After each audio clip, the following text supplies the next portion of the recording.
the materialist worldviews of the 20th century took their justification, I think, in an important respect from the evolutionary worldview, that if we are creatures of matter, maybe we should take history into our own hands and engineer human culture, engineer it in a way that we would engineer a machine.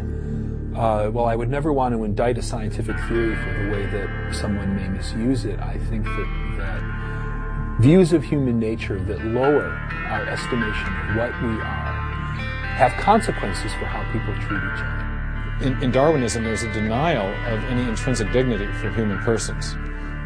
We're the result of undirected natural processes that did not have us in mind. We're the result of a purposeless material process. There is no, we're not intended, there's no meaning to human life.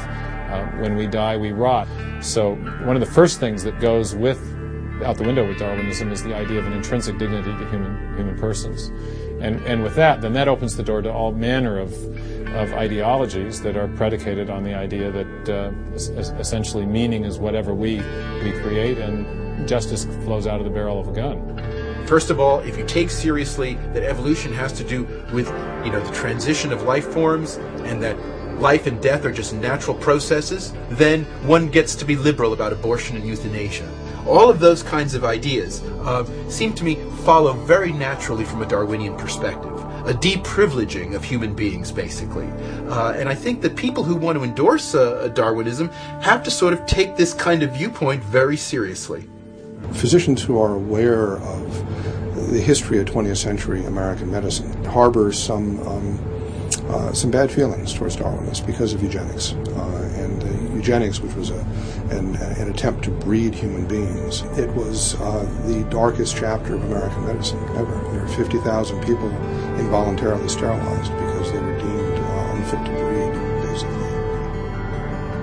The two great materialist ideologies of the 20th century, the National Socialist ideology and the Marxist Socialist ideology, cited or drew on Darwinism as an intellectual taproot and justified. Do you think there could have been, could there have been Nazism and the idea that one racial group was dramatically superior to another without Darwinism?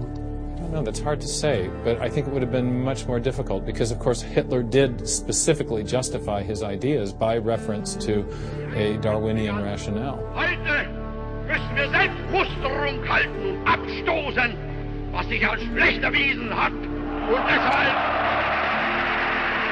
It's had very, very degradative effects, degrading effects on our culture and on our capacity of our people to view themselves as spiritual beings with a will, with the capacity to do right and wrong, with a capacity to make meaningful choices in a broad human cultural context. All of that gets undermined and demeaned when we say that electrical activity going on inside your cranium is the only causative factor in everything that happens in the universe. What's going to happen if this doesn't change? Well, I think we're watching it happen, aren't we? We're watching what happens in a culture where people no longer believe that the truth matters, when people no longer believe that self-command and self-discipline are for any other function other than to make money. When people start to believe that there's no greater good to live up to, what do you get? You get a coarse, vile, animal-like culture that every honest person finds unsavory and unsettling.